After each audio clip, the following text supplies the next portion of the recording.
Selamat datang di arah baru, ruang refleksi bagi hati yang ingin tetap tegak meski dilanda badai kepercayaan. Dalam hidup, pengkhianatan tidak selalu hadir dalam bentuk yang kasat mata. Kadang ia datang perlahan, kata-kata yang mulai dingin, janji yang berubah samar, perhatian yang menghilang tanpa suara. Para filsuf Stoik mengingatkan, kita tidak terluka oleh apa yang terjadi, melainkan oleh cara kita memandangnya. Pengkhianatan, seberat apapun, adalah ujian bagi kendali diri, bukan hukuman atas siapa kita. Di arah baru kita menyingkap tanda-tanda yang kerap luput, isyarat halus bahwa kejujuran mungkin telah tergadai. Ini bukan sekadar tentang perselingkuhan, ini tentang integritas, rasa hormat, dan keberanian menatap kebenaran. Mari kita hadapi dengan kepala tegak, belajar mengenali 10 tanda pengkhianatan, dan menemukan kekuatan untuk tetap tenang, karena harga diri tidak pernah ditentukan oleh kebohongan orang lain.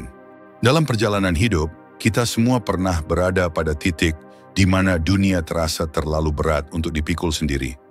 Saat-saat seperti itu biasanya membuat kita menoleh ke orang-orang terdekat, teman yang kita percaya akan hadir, bukan sekadar sebagai pendengar, tetapi juga sebagai penguat hati. Namun kenyataannya tidak jarang kita mendapati satu kenyataan pahit. Mereka yang kita harapkan justru menghilang ketika kita benar-benar membutuhkan. Fenomena teman menghilang ini bukan hanya cerita lama, melainkan problematika nyata di tengah pertemanan modern. Bayangkan, Anda tengah dilanda krisis, entah karena kehilangan pekerjaan, kegagalan besar, atau sekadar hari-hari yang terasa menyesakan. Anda mengirim pesan, berharap ada telinga yang mau mendengar, atau setidaknya kalimat sederhana, "Aku di sini." Tetapi balasan yang datang hanyalah keheningan panjang atau jawaban singkat penuh alasan, "Sibuk, lelah, nanti saja." Sekali mungkin bisa dimaklumi, tapi ketika pola itu terus berulang, Anda mulai merasakan jarak yang tak terlihat. Disitulah luka pengkhianatan diam-diam mulai terbentuk. Mengapa hal ini begitu menyakitkan? Karena persahabatan sejatinya dibangun atas dasar saling hadir. Kita tidak menuntut mereka menyelesaikan masalah kita, melainkan sekadar menemani prosesnya. Kehadiran, bahkan hanya lewat suara atau pesan singkat, seringkali lebih bernilai daripada solusi. Saat seseorang yang kita anggap sahabat justru absen, kita bertanya-tanya, apakah hubungan yang selama ini kita jaga hanya berarti ketika keadaan baik-baik saja? Di era sekarang, alasan kesibukan sering menjadi tameng. Kita hidup di dunia yang bergerak cepat, di mana jadwal padat seolah menjadi pembenaran untuk tidak meluangkan waktu. Namun Stoikisme mengajarkan bahwa setiap orang menunjukkan prioritasnya melalui tindakannya. Jika seseorang benar-benar menghargai hubungan, ia akan menemukan cara, bukan alasan. Marcus Aurelius pernah menulis, Anda akan bertemu orang-orang yang egois dan acuh, tetapi ingatlah, tugas Anda adalah tetap menjadi manusia yang berprinsip. Kalimat ini bukan untuk menjustifikasi kekecewaan kita, tetapi untuk mengingatkan bahwa kendali penuh atas kesetiaan orang lain bukanlah milik kita. Ketika teman menghilang di saat kita terpuruk, pelajaran pentingnya justru kembali pada diri kita sendiri. Bagaimana kita memandang dukungan? Kita belajar bahwa sandaran paling kokoh ada dalam kekuatan batin, bukan sekadar dalam kehadiran orang lain. Itu bukan berarti kita menutup diri dari persahabatan, melainkan memahami bahwa ekspektasi berlebihan akan melukai kita. Dukungan orang lain adalah anugerah, bukan hak yang bisa kita paksa. Namun, jangan abaikan tanda-tandanya. Jika pertemanan hanya berjalan searah, Anda selalu hadir ketika mereka butuh, tetapi mereka tak pernah ada saat peran itu dibalik. Ini saatnya melakukan evaluasi. Pertemanan sejati adalah keseimbangan. Ada ruang saling memberi dan menerima, mendengar dan didengar. Menghadapi kenyataan bahwa seseorang mungkin tidak lagi memiliki komitmen yang sama, bukanlah kegagalan Anda. Itu cerminan pilihan mereka. Langkah stoik yang bisa kita ambil adalah menerima keadaan tanpa dendam. Hadirkan empati, tapi juga batas yang sehat. Anda boleh tetap baik, namun tidak harus terus-menerus mengorbankan diri untuk hubungan yang tak lagi tulus. Jadikan pengalaman ini sebagai pengingat bahwa kualitas lebih penting daripada kuantitas dalam lingkar pertemanan. Satu teman yang benar-benar hadir dalam kesunyian, lebih bernilai daripada 100 teman yang hanya ada saat tawa bergema. Pada akhirnya, menghilangnya seorang teman di saat krusial adalah ujian kedewasaan. Kita belajar memilah siapa yang benar-benar bagian dari perjalanan panjang hidup dan siapa yang hanya singgah saat cuaca cerah. Seperti kata Epictetus, jangan berharap peristiwa mengikuti keinginanmu, tetapi inginkanlah agar peristiwa berjalan sebagaimana adanya dan hidupmu akan tenang. Dengan menerima bahwa tidak semua orang sanggup berjalan bersama hingga akhir, kita memberi ruang bagi ketenangan, sekaligus membuka jalan bagi pertemanan yang lebih tulus dan setara. Dalam jalinan pertemanan, kepercayaan adalah fondasi utama. Kita membuka diri, berbagi cerita yang mungkin tak pernah kita ungkap kepada orang lain, rahasia, kerapuhan, mimpi yang belum siap diumumkan. Kita percaya sahabat akan menyimpan itu semua, bukan hanya karena mereka tahu betapa pentingnya kerahasiaan itu, tetapi juga karena ada rasa hormat yang terjalin. Namun betapa mengecewakan ketika kita mendengar kabar bahwa percakapan pribadi tersebut telah menjadi bahan gosip di luar lingkar pertemanan. Pengkhianatan seperti ini tidak hanya melukai, tetapi juga mengguncang akar hubungan yang kita anggap aman. Gosip bukan sekadar kata-kata yang dihembuskan. Ia adalah bentuk ketidaksetiaan yang halus namun tajam. Ketika seseorang yang kita percaya diam-diam menyebarkan cerita kita, mereka sesungguhnya sedang memindahkan beban kepercayaan menjadi hiburan bagi orang lain. Dan seringkali, gosip itu tidak berhenti pada fakta asli. Ia bercampur bumbu opini, ditambah sedikit drama agar terdengar lebih menarik. Hasilnya, citra kita di mata orang lain bisa berubah tanpa kita sempat memberi klarifikasi. Mengapa gosip terasa begitu menyakitkan? Karena ia menyerang dua hal sekaligus, rasa aman dan harga diri. Kita merasa dikhianati karena orang yang kita percaya menempatkan kesenangan sesaat di atas keutuhan persahabatan. Lebih jauh, gosip merampas kendali kita atas cerita hidup sendiri. Saat kata-kata kita diputarbalikkan, kita kehilangan kesempatan untuk menentukan bagaimana kisah itu dipahami. Di era media sosial, gosip menjadi lebih berbahaya. Satu tangkapan layar pesan pribadi dapat berpindah tangan dalam hitungan detik. Rahasia yang dulunya hanya bisa menyebar lewat bisik-bisik kini dapat menyebar ke ratusan orang dengan satu klik. Kita pun jadi waspada, bertanya-tanya siapa yang benar-benar dapat dipercaya. Para filsuf Stoik memberi pandangan yang menenangkan dalam situasi seperti ini. Epictetus menulis, jika seseorang berbicara buruk tentangmu, pertimbangkan apakah apa yang dikatakannya benar. Jika benar, perbaiki dirimu. Jika tidak, jangan ambil hati. Pandangan ini mengingatkan bahwa kita tidak bisa mengendalikan mulut orang lain, hanya reaksi kita sendiri. Meski terasa pahit, kebocoran rahasia dapat menjadi cermin. Mungkin kita perlu meninjau ulang sejauh mana kita memberi akses pada orang lain terhadap bagian paling pribadi dari hidup kita. Tetapi penerimaan bukan berarti pasrah. Kita tetap berhak menjaga batas yang sehat. Jika seorang teman terbukti membawa cerita kita keluar tanpa izin, langkah pertama adalah kejujuran. Sampaikan rasa kecewa dengan tenang namun tegas. Kadang, orang tidak menyadari dampak perbuatannya sampai kita menegurnya. Namun bila pola itu terus berulang, saatnya kita menilai kembali kualitas hubungan tersebut. Pertemanan sejati bukan hanya tentang tawa bersama, tetapi juga kesetiaan dalam diam.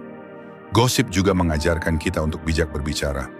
Seringkali kita sendiri tergoda untuk ikut menyebarkan cerita orang lain.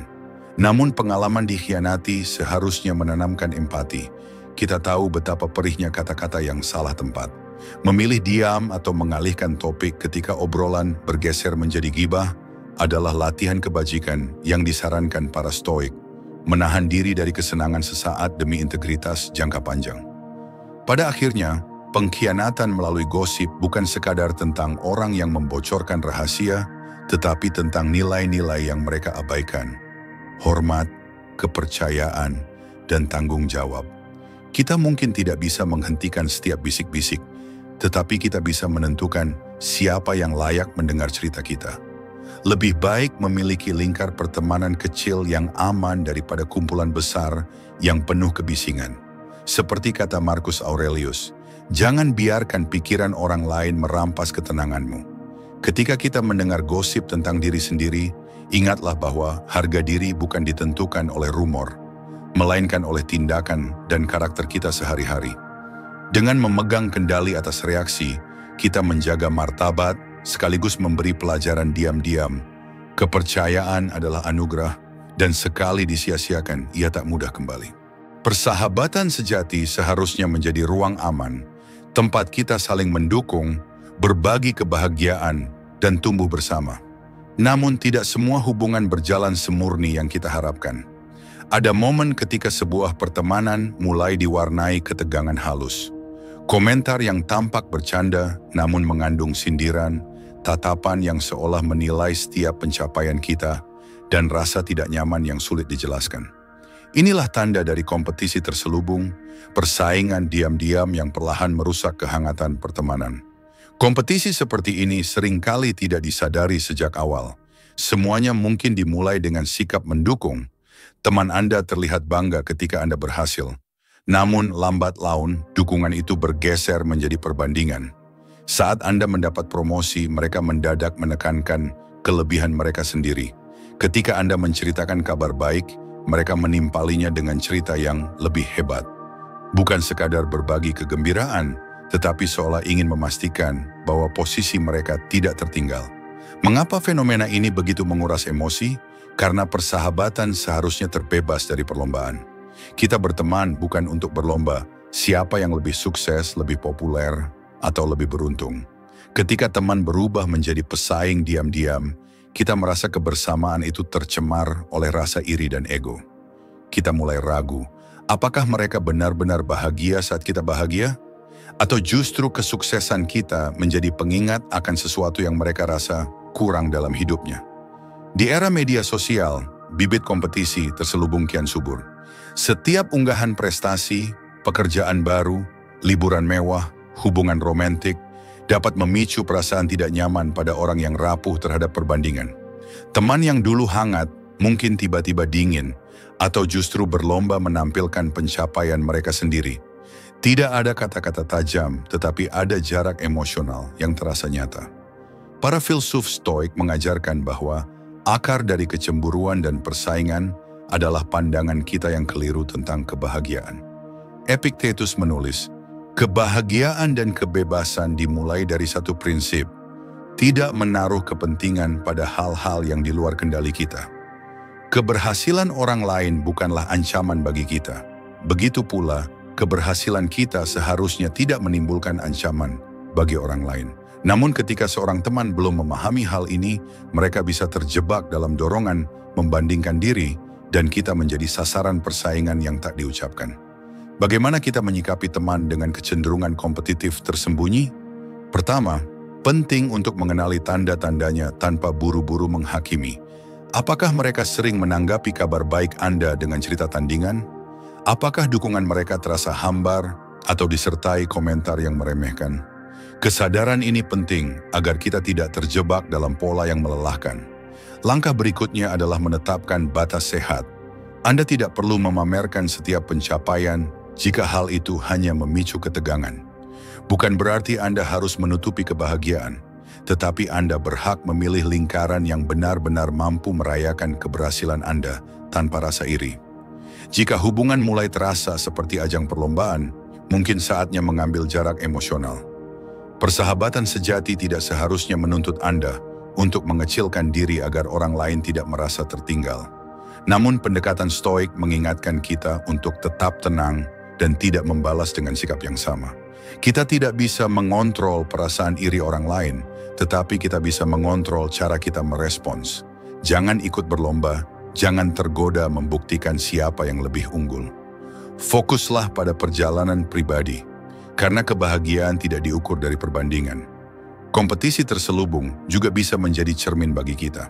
Kadang tanpa sadar, kitalah yang merasa terancam oleh keberhasilan teman. Jika itu terjadi, berhentilah sejenak dan refleksikan. Mengapa kita merasa perlu bersaing? Apakah kita sedang mengabaikan potensi diri sendiri? Stoikisme mengajarkan bahwa kebahagiaan datang dari keutamaan dan kendali diri, bukan dari kemenangan atas orang lain. Pada akhirnya, pertemanan yang dipenuhi kompetisi tersembunyi bukanlah ruang yang sehat untuk tumbuh. Sahabat sejati akan menyambut kesuksesan Anda dengan tulus, sebagaimana Anda merayakan keberhasilan mereka tanpa iri. Jika Anda menemukan diri terjebak dalam hubungan yang terus diwarnai persaingan, terimalah bahwa mungkin jalan kalian tidak lagi seiring. Seperti kata Marcus Aurelius, nilai diri seseorang ditentukan oleh apa yang ia kejar dan ia hindari. Kejar kebijaksanaan, hindari permainan ego, dan pertahankan hanya hubungan yang memberi ketenangan.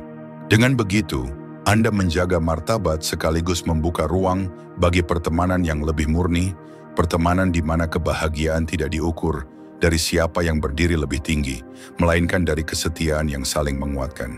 Dalam setiap hubungan pertemanan, kebaikan adalah jembatan yang menghubungkan dua hati. Kita membantu tanpa pamrih, mendengar tanpa menilai, dan menolong tanpa menghitung untung rugi. Namun, tidak semua orang memandang kebaikan dengan rasa hormat. Ada kalanya, kebaikan kita justru menjadi celah yang dimanfaatkan, hingga kita tersadar bahwa yang kita sebut sahabat ternyata lebih sering mengambil daripada memberi. Fenomena ini kian marak di masa sekarang, era di mana batas antara solidaritas dan pemanfaatan sering kabur. Mengambil keuntungan dari kebaikan bukan selalu tentang uang atau barang. Bentuknya bisa jauh lebih halus. Teman yang selalu meminta waktu Anda mendengarkan keluhan tanpa pernah menanyakan kabar Anda.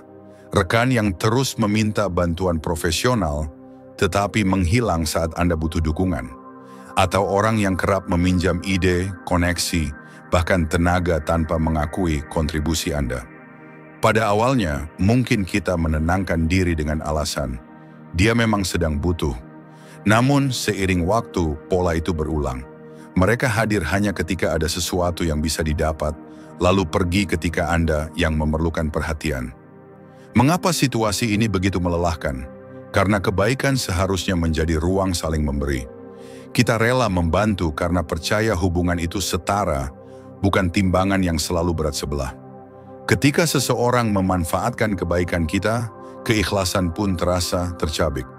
Kita mulai mempertanyakan nilai persahabatan yang kita jaga.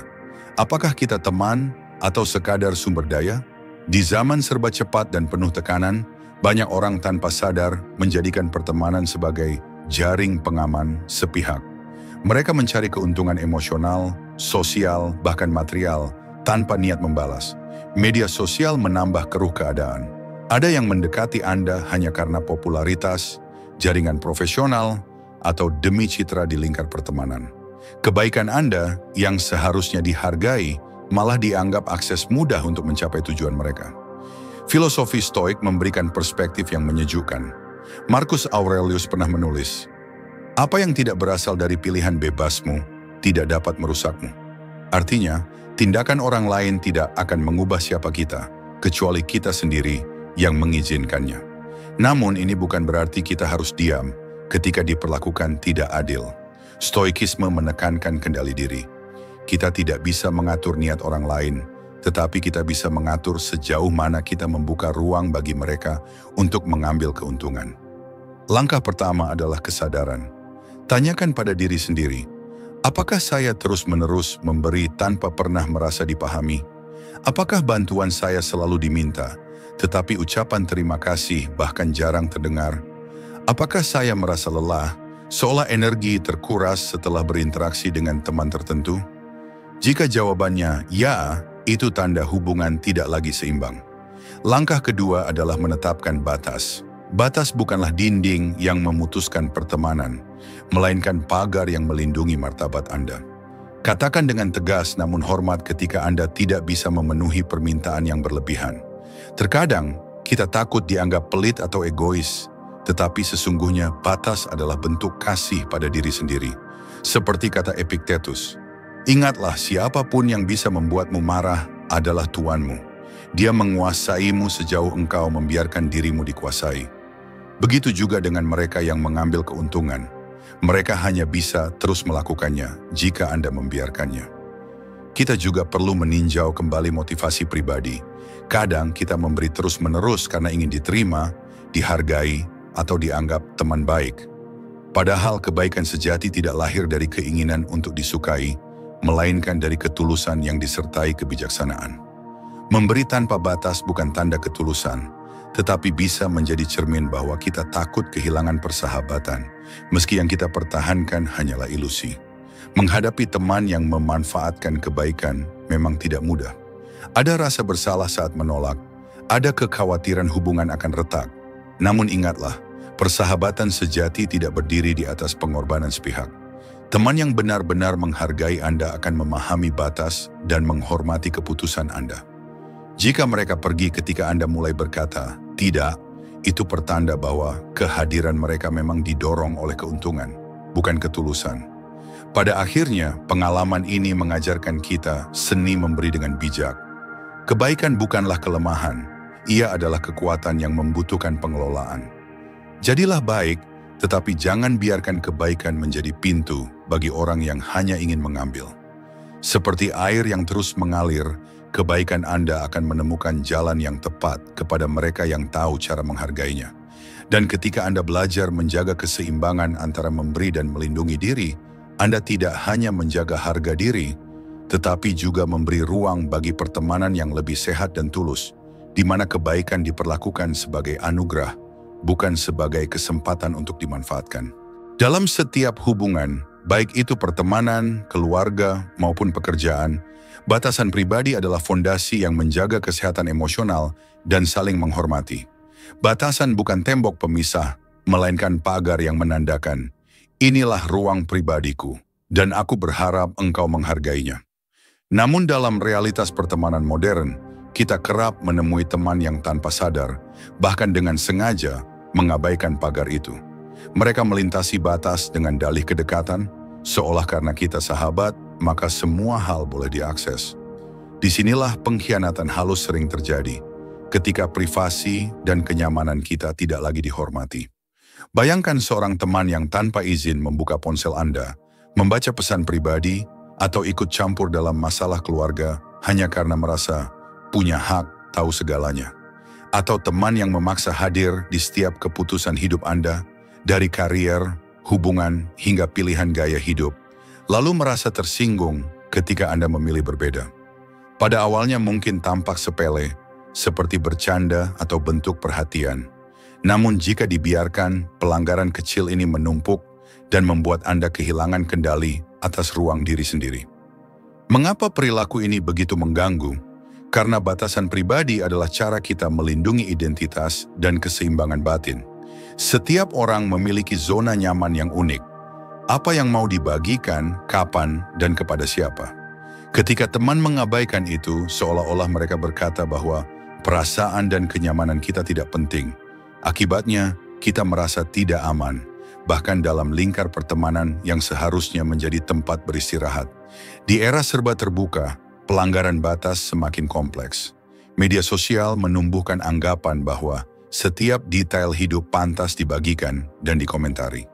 Ada teman yang menandai Anda di foto tanpa izin, mengumbar cerita pribadi di grup, atau menuntut penjelasan jika Anda tidak segera membalas pesan. Kedekatan digital seringkali membuat orang lupa bahwa kita tetap berhak atas privasi. Para filsuf Stoik telah lama mengajarkan pentingnya menjaga kedaulatan batin.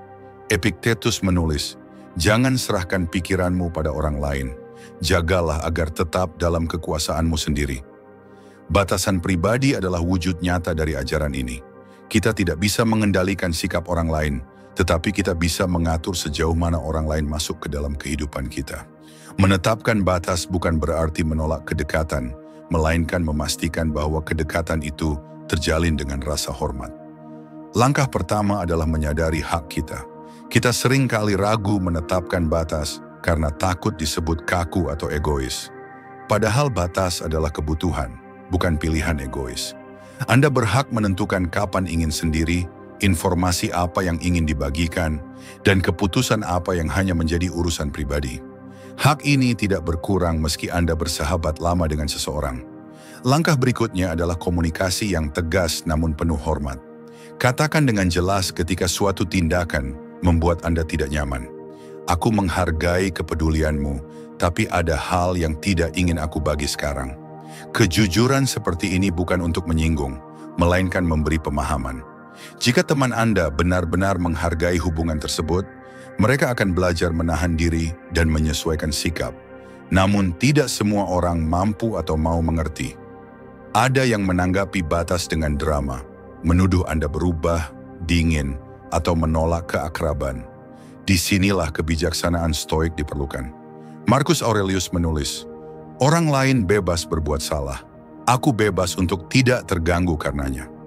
Anda tidak bisa memaksa orang lain menerima batas Anda, tetapi Anda bisa tetap teguh tanpa rasa bersalah. Periksa juga diri sendiri, apakah kita pernah melanggar batas teman tanpa sadar? Terkadang niat baik membuat kita melewati pagar orang lain. Kita memberi saran yang tak diminta, mengorek informasi yang tidak mereka siap bagikan. Pengalaman dilanggar seharusnya mengajarkan empati, bahwa setiap orang berhak menjaga ruangnya.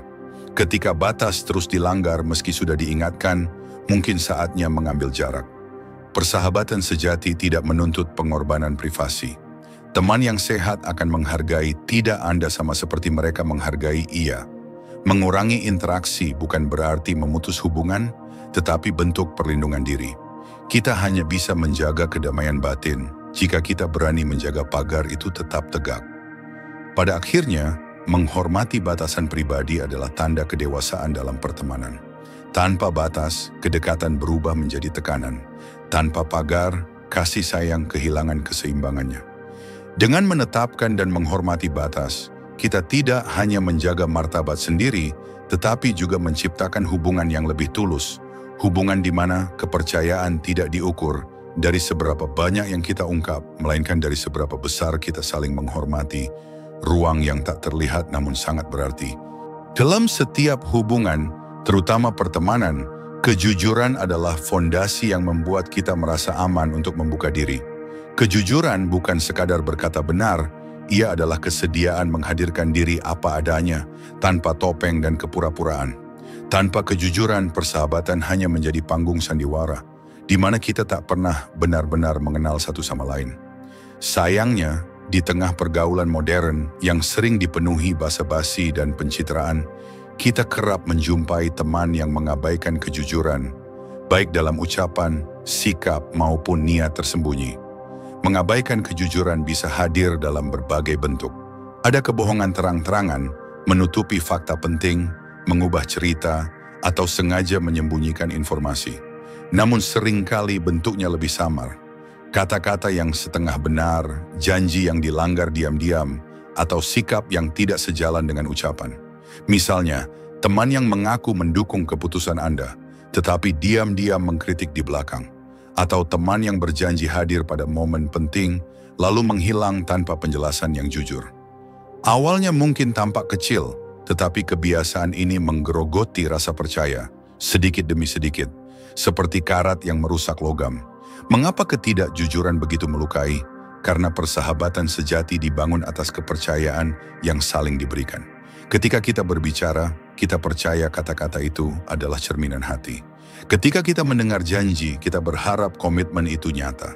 Ketika kejujuran diabaikan, kita bukan hanya kecewa pada kebohongan itu sendiri, tetapi juga pada kenyataan bahwa nilai hubungan kita dianggap tidak cukup berharga untuk dijaga dengan kebenaran. Kita mulai bertanya-tanya, apa yang sebenarnya mereka pikirkan tentang kita? Apakah semua tawa dan dukungan yang mereka tunjukkan hanyalah kepura-puraan? Di era media sosial, mengabaikan kejujuran menjadi godaan yang semakin besar. Orang merasa perlu menampilkan versi terbaik dari diri mereka.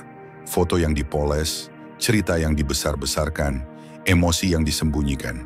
Bahkan dalam lingkar pertemanan dekat, ada dorongan untuk terlihat sempurna atau tidak, ingin terlihat kalah. Kebohongan kecil, aku baik-baik saja, padahal hati remuk bisa berkembang menjadi pola yang membuat hubungan terasa dangkal. Kita berbagi banyak informasi, tetapi jarang berbagi kebenaran. Filsafat Stoik mengingatkan kita bahwa kejujuran adalah kebajikan yang tak bisa ditawar. Marcus Aurelius menulis, "Jika itu bukan benar, jangan katakan. Jika itu bukan baik, jangan lakukan." Kalimat sederhana ini menuntun kita untuk menimbang ucapan dan tindakan. Bagi para Stoik, Hidup selaras dengan kebajikan lebih penting daripada pencitraan. Kejujuran bukan hanya kewajiban moral terhadap orang lain, tetapi juga bentuk kesetiaan pada diri sendiri. Ketika kita berbohong, kita sebenarnya mengkhianati kedamaian batin kita sendiri. Menghadapi teman yang mengabaikan kejujuran membutuhkan kebijaksanaan. Langkah pertama adalah mengamati dengan tenang. Apakah kebohongan mereka muncul dari niat jahat atau dari ketakutan dan kebiasaan? Tidak semua ketidakjujuran lahir dari keinginan untuk melukai. Kadang orang berbohong karena takut dihakimi atau tidak ingin mengecewakan. Namun, terlepas dari alasannya, ketidakjujuran tetap meninggalkan jejak yang merusak. Langkah berikutnya adalah komunikasi jujur dari pihak kita. Ungkapkan perasaan tanpa menuduh. Aku merasa terluka ketika janji itu tidak ditepati. Aku butuh kejujuran, bahkan jika itu kabar yang sulit. Keberanian untuk bicara mungkin tidak selalu menghasilkan perubahan, tetapi setidaknya kita menegakkan standar bahwa persahabatan yang sehat harus dilandasi kebenaran. Namun kita juga harus siap menerima kenyataan pahit. Tidak semua orang sanggup hidup dengan kejujuran. Ada yang tetap memilih menutup diri atau melanjutkan kebohongan demi kenyamanan mereka. Di titik ini, filosofi Stoik kembali menuntun kita. Epictetus berkata, "Hal yang berada di luar kendalimu bukan urusanmu." Kita tidak dapat mengendalikan pilihan orang lain, hanya sikap kita sendiri. Jika ketidakjujuran terus berlangsung, menjaga jarak bisa menjadi langkah bijak demi ketenangan batin. Refleksi penting lainnya adalah memeriksa diri sendiri. Apakah kita juga pernah mengabaikan kejujuran demi menghindari konflik atau demi terlihat baik? Pengalaman dikhianati seharusnya menjadi cermin agar kita tidak mengulangi kesalahan yang sama. Kejujuran bukan selalu mudah. Terkadang kebenaran menyakitkan. Tetapi sahabat sejati akan memilih kebenaran yang pahit daripada kebohongan yang manis. Karena mereka tahu bahwa hanya dengan kejujuran, kepercayaan bisa bertahan. Pada akhirnya, mengabaikan kejujuran adalah bentuk pengkhianatan yang paling sunyi namun paling mendalam. Ia merusak dari dalam, tanpa suara, sampai persahabatan yang dulu hangat berubah menjadi hubungan yang penuh keraguan. Kita berhak berada dalam lingkar pertemanan yang jujur, di mana kata-kata dapat dipercaya dan hati dapat terbuka. Dalam lingkar pertemanan, ada momen-momen di mana kita menginginkan kehadiran yang meneguhkan. Bukan hanya tawa bersama, tetapi juga dukungan yang menumbuhkan rasa hormat. Namun ada satu bentuk pengkhianatan yang sering terabaikan karena dibungkus canda atau dianggap sekadar bercanda. Teman yang merendahkan kita di depan orang lain. Tindakan ini tampak sepele, tapi dampaknya bisa begitu dalam, meruntuhkan harga diri sedikit demi sedikit. Layaknya air yang terus menetes di atas batu. Merendahkan di depan orang lain bisa muncul dalam berbagai bentuk. Ada yang terang-terangan, seperti mempermalukan Anda di hadapan teman-teman lain, menertawakan kelemahan Anda, atau mengungkap rahasia pribadi hanya untuk bahan lelucon. Ada pula yang lebih halus, sindiran yang dibungkus humor, komentar sarkastik, atau tatapan meremehkan yang diselipkan di antara obrolan. Di permukaan semuanya mungkin terdengar ringan. Mereka mungkin menutupinya dengan kalimat, "Ah, bercanda saja," atau "jangan baper." Namun hati Anda tahu bahwa itu bukan sekadar canda. Itu adalah goresan kecil yang menimbulkan luka. Mengapa perilaku ini menyakitkan? Karena di hadapan orang lain, harga diri kita tidak hanya bergantung pada apa yang kita katakan, tetapi juga pada bagaimana orang yang dekat dengan kita memperlakukan kita. Saat teman sendiri yang merendahkan, seolah mereka sedang mengirim pesan, "Aku tidak benar-benar menghargaimu." Pesan itu meski tidak diucapkan, meresap ke dalam pikiran, menimbulkan keraguan. Apakah saya tidak cukup baik? Apakah saya hanya pantas jadi bahan lelucon? Dalam jangka panjang, keraguan ini dapat mengikis rasa percaya diri yang kita bangun dengan susah payah. Kita hidup di era di mana humor sering dijadikan tameng. Budaya roasting, candaan sarkas, dan sindiran pedas sering dianggap keren. Tetapi ada garis halus antara candaan yang sehat dan perilaku merendahkan. Candaan yang sehat menumbuhkan keakraban, sedangkan merendahkan merusak martabat. Ketika seseorang terus-menerus menempatkan Anda sebagai objek ejekan, itu bukan lagi humor, itu dominasi. Itu adalah cara mereka menunjukkan kekuasaan, sengaja atau tidak, dengan menjadikan Anda yang lebih rendah di mata orang lain. Filsafat Stoik memberi kita perspektif yang menenangkan menghadapi hal ini. Epictetus pernah berkata, "Tidak ada yang dapat merendahkan kita tanpa persetujuan kita." Artinya, nilai diri kita tidak bergantung pada ejekan atau penghinaan orang lain. Harga diri kita adalah milik kita sendiri. Namun, ini bukan berarti kita harus diam dan menerima perlakuan semacam itu. Justru kebijaksanaan Stoik mendorong kita untuk menjaga martabat dengan sikap yang tenang namun tegas. Menghadapi teman yang merendahkan di depan orang lain memerlukan keseimbangan antara ketegasan dan ketenangan. Pertama, kenali pola yang terjadi. Apakah ini kebiasaan? Apakah mereka melakukannya hanya ketika ada penonton? Lalu, sampaikan perasaan Anda secara langsung. Tidak perlu dengan amarah, cukup dengan kejujuran. Ketika kamu mengatakan itu di depan orang lain, aku merasa tidak dihargai. Kalimat sederhana seperti ini bisa menjadi cermin bagi mereka untuk menyadari dampak perbuatannya. Namun kita juga harus bersiap bahwa tidak semua orang akan memahami. Ada yang akan menolak, bahkan menuduh Anda terlalu sensitif. Disinilah kita kembali pada kebijaksanaan Stoik. Kita tidak mengendalikan reaksi mereka, hanya pilihan kita sendiri. Jika mereka terus merendahkan meski sudah diingatkan, jarak mungkin menjadi bentuk perlindungan diri yang sehat. Memilih untuk menjaga batas bukanlah tanda kelemahan, melainkan bentuk penghormatan pada diri sendiri. Penting juga untuk merenungkan mengapa kita bertahan dalam pertemanan yang merendahkan. Kadang kita takut kehilangan lingkar sosial atau merasa sudah terlalu lama berteman sehingga sulit memutuskan hubungan. Namun, pertemanan sejati tidak pernah menuntut kita mengorbankan harga diri. Teman sejati adalah mereka yang menjaga nama kita, bahkan saat kita tidak berada di ruangan yang sama. Dalam konteks kehidupan modern, media sosial, percakapan grup, atau pertemuan komunitas, perilaku merendahkan bisa lebih luas dampaknya.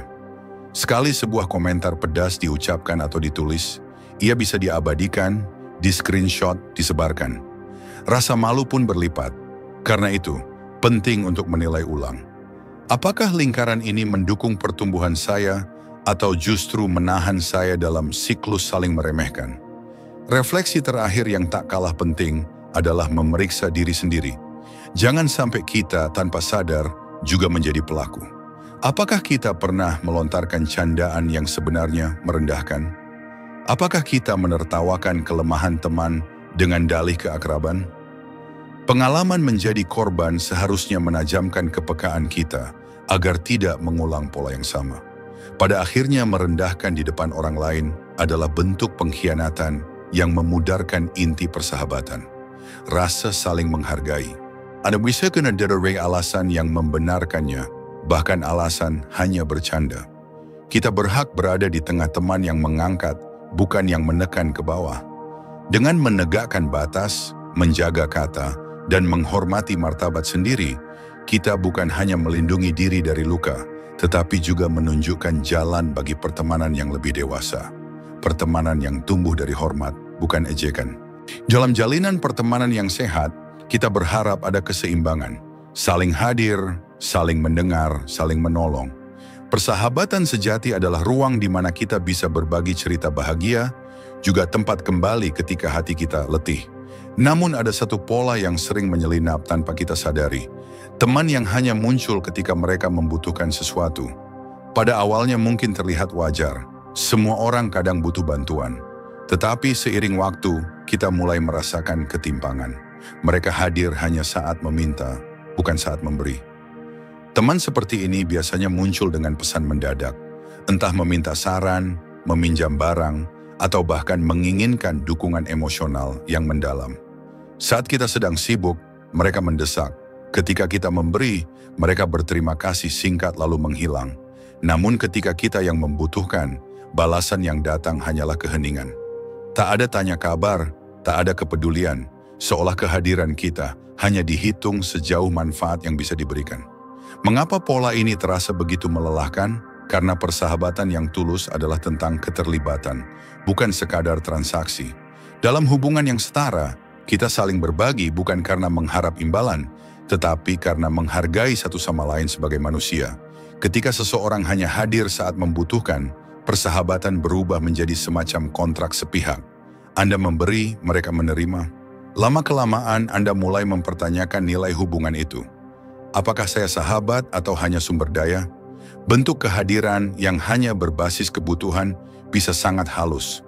Kadang mereka menyamarkannya dengan basa-basi. "Hai, apa kabar?" Sebelum cepat-cepat masuk ke inti permintaan. Kadang mereka menutupi dengan kata-kata manis. "Kamu memang orang yang paling bisa diandalkan." Awalnya, pujian itu terasa menyenangkan. Namun setelah berulang kali Anda sadar bahwa kalimat itu hanyalah pintu masuk menuju permintaan berikutnya. Dalam konteks kehidupan modern, fenomena ini semakin nyata. Budaya serba cepat dan individualistis membuat banyak orang lebih fokus pada kebutuhan pribadi. Tekanan ekonomi, persaingan kerja, dan tuntutan gaya hidup kadang mendorong orang untuk menilai hubungan berdasarkan apa yang bisa saya dapatkan. Teman pun bisa tergoda memperlakukan pertemanan sebagai jaringan utilitas, bukan sebagai ikatan batin. Ini bukan berarti semua permintaan adalah buruk, meminta bantuan adalah bagian alami dari hubungan. Tetapi ketika hubungan itu hanya bergerak satu arah, ketika mereka hanya muncul untuk mengambil tanpa pernah memberi ruang bagi Anda, itulah tanda ketidakseimbangan yang merusak. Filsafat Stoik memberikan pandangan yang menenangkan. Marcus Aurelius menulis, "Perhatikan baik-baik siapa yang kamu undang masuk ke dalam jiwamu." Bagi para Stoik, hubungan yang sehat adalah hubungan yang dibangun di atas kebajikan, bukan keuntungan sepihak. Kita tidak bisa mengendalikan motif orang lain, tetapi kita bisa mengendalikan siapa yang kita beri waktu dan energi. Menyadari pola ini bukanlah tanda sinis, justru itu bentuk kebijaksanaan untuk menjaga keseimbangan batin. Bagaimana kita menyikapi teman yang hanya hadir saat butuh? Pertama, kenali pola tersebut tanpa tergesa-gesa menuduh. Tanyakan pada diri sendiri, apakah ini kejadian sesekali atau sudah menjadi kebiasaan? Apakah mereka juga hadir saat Anda benar-benar memerlukan dukungan? Jika jawabannya terus-menerus tidak, itu pertanda jelas. Langkah berikutnya adalah menegakkan batas. Ini bukan berarti menutup pintu kebaikan, tetapi menempatkan kebaikan pada tempatnya. Ketika mereka datang dengan permintaan, Anda bisa berkata dengan tenang, "Saat ini aku tidak bisa membantu." Atau, "Aku juga sedang banyak hal yang harus diurus." Ketegasan semacam ini bukanlah bentuk kekasaran, melainkan cara menjaga energi agar tidak terkuras oleh hubungan yang tidak sehat. Tentu, mungkin timbul rasa bersalah. Kita diajarkan untuk selalu membantu, untuk menjadi teman yang setia. Namun, kebaikan yang dipaksa dan dimanfaatkan tidak lagi murni. Mengatakan tidak adalah bentuk kejujuran pada diri sendiri. Seperti yang diajarkan Epictetus, yang merusak kita bukan apa yang orang lain lakukan, melainkan keputusan kita untuk membiarkannya. Menolak permintaan yang melewati batas adalah keputusan untuk melindungi harga diri dan ketenangan batin. Namun introspeksi juga penting. Apakah kita sendiri pernah, tanpa sadar, melakukan hal serupa? Apakah kita hanya menghubungi seseorang saat membutuhkan bantuan, tapi jarang menanyakan kabar mereka? Pengalaman menjadi korban bisa menjadi cermin agar kita tidak mengulangi pola yang sama.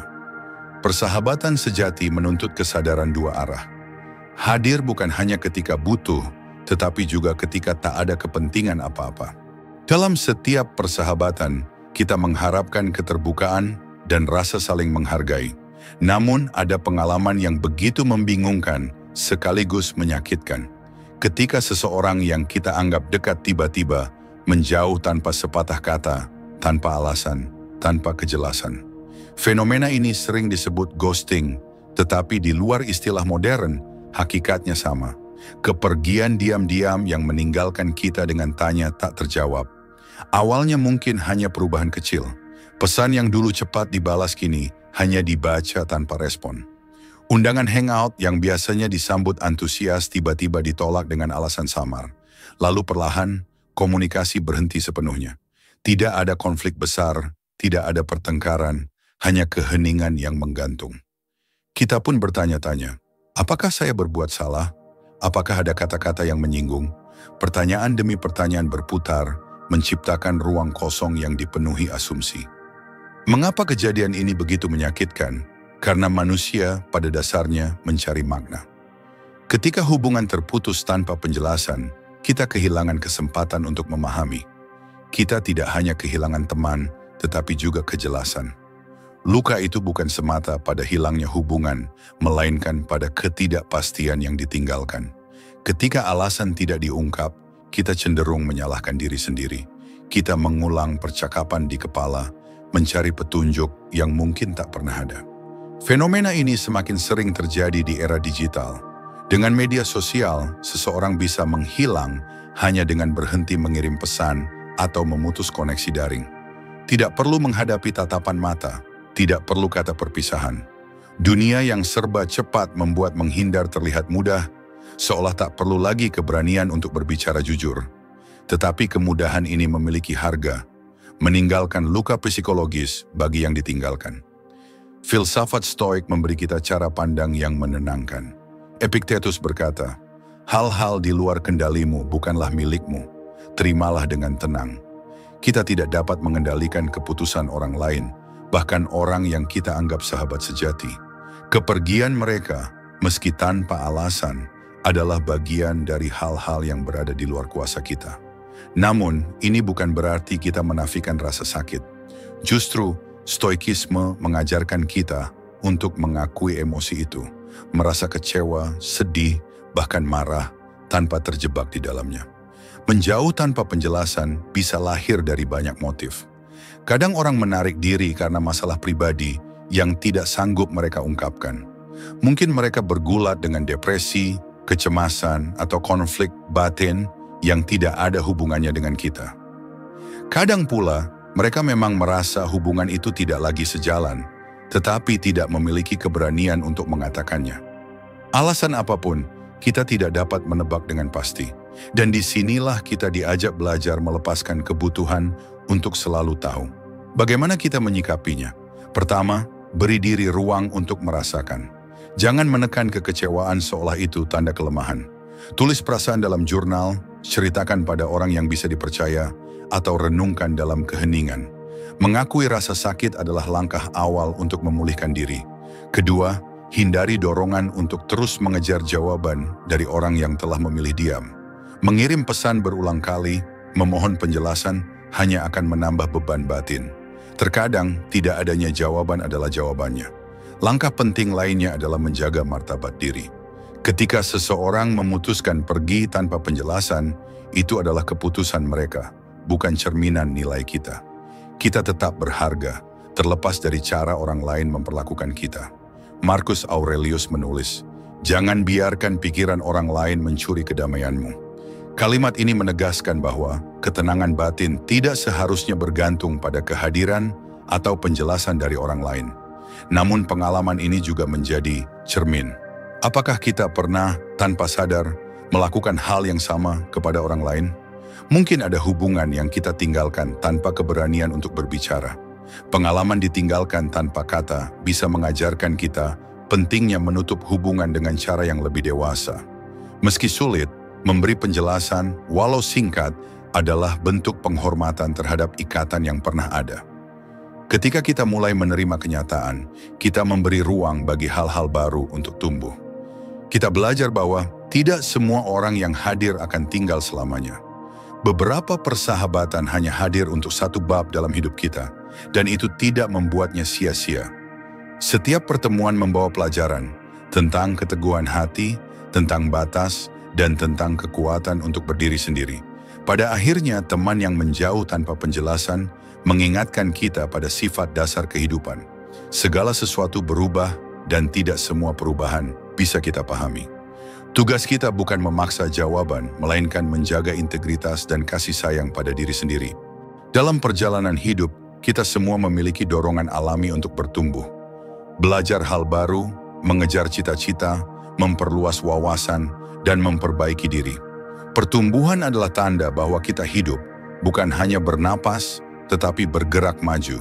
Namun di tengah semangat itu, terkadang kita berhadapan dengan teman yang, sadar atau tidak, justru menghalangi langkah kita. Mereka mungkin tidak menutup jalan dengan larangan yang jelas, tetapi kehadiran dan sikap mereka menjadi dinding tak kasat mata yang menahan perkembangan kita. Menghalangi pertumbuhan bisa tampil dalam berbagai rupa. Ada yang terang-terangan menyepelekan impian Anda dengan komentar seperti, "Ah, itu terlalu sulit buat kamu." Atau, "Untuk apa repot-repot, kamu sudah cukup kok seperti sekarang."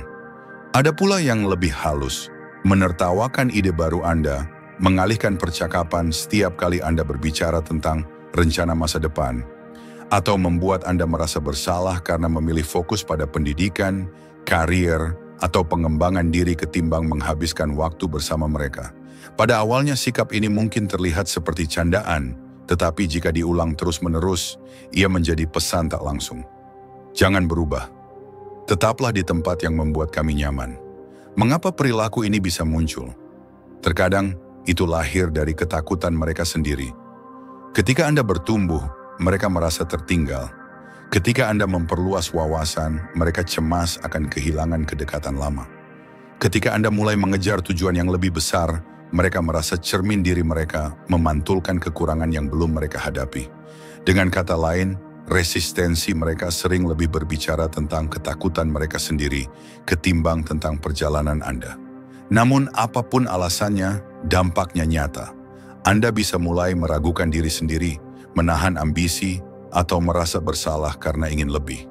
Kita hidup di era di mana perubahan adalah keharusan. Dunia kerja yang dinamis menuntut kita untuk terus belajar. Informasi dan teknologi berkembang pesat. Seseorang yang berhenti belajar akan tertinggal.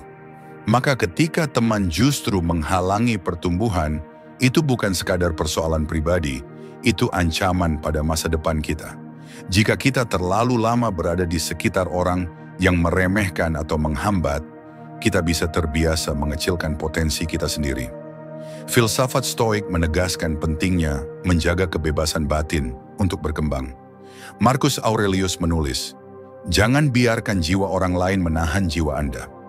Ini adalah pengingat bahwa jalan hidup kita sepenuhnya tanggung jawab kita sendiri. Orang lain bisa memberi pendapat, bahkan kritik, tetapi arah pertumbuhan kita tidak boleh ditentukan oleh ketakutan atau kenyamanan mereka. Pertumbuhan sejati terjadi ketika kita tetap setia pada panggilan batin, meskipun itu berarti melangkah jauh dari lingkaran yang tak lagi mendukung. Menghadapi teman yang menghalangi pertumbuhan membutuhkan keberanian. Pertama, kita perlu mengenali tanda-tandanya. Apakah Anda sering merasa ragu setiap kali hendak mencoba hal baru karena takut komentar mereka? Apakah Anda menunda rencana penting demi menjaga kenyamanan hubungan? Jika ya, mungkin Anda sedang berada di sekitar mereka yang menahan laju Anda, meski mereka tidak pernah mengatakannya secara langsung. Langkah berikutnya adalah menegakkan batas yang sehat. Batas bukan berarti memutuskan hubungan secara tiba-tiba, tetapi menata jarak agar pengaruh negatif tidak merembes ke dalam keputusan besar. Jika Anda ingin melanjutkan studi, memulai bisnis, atau pindah ke kota lain, lakukanlah meski mereka mengecilkan niat itu.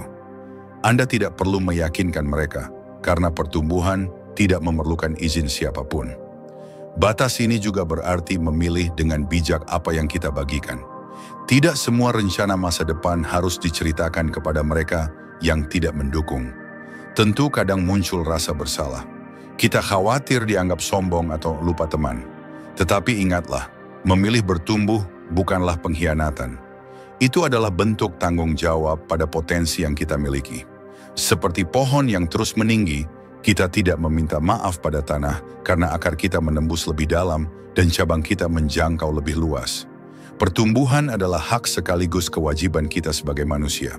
Ada kalanya kita juga perlu berbicara dengan jujur. Katakan dengan tenang, "Aku menghargai pendapatmu, tetapi aku ingin mencoba ini." Tanggapan mereka mungkin beragam. Ada yang akhirnya memahami, ada pula yang tetap menolak. Disinilah kebijaksanaan Stoik kembali menuntun kita. Kita tidak bisa mengendalikan reaksi orang lain, hanya sikap kita sendiri. Jika mereka tetap berusaha menahan, menjaga jarak bukanlah kekejaman, melainkan bentuk perlindungan diri. Namun refleksi juga penting. Apakah kita sendiri pernah menjadi orang yang menghalangi pertumbuhan teman?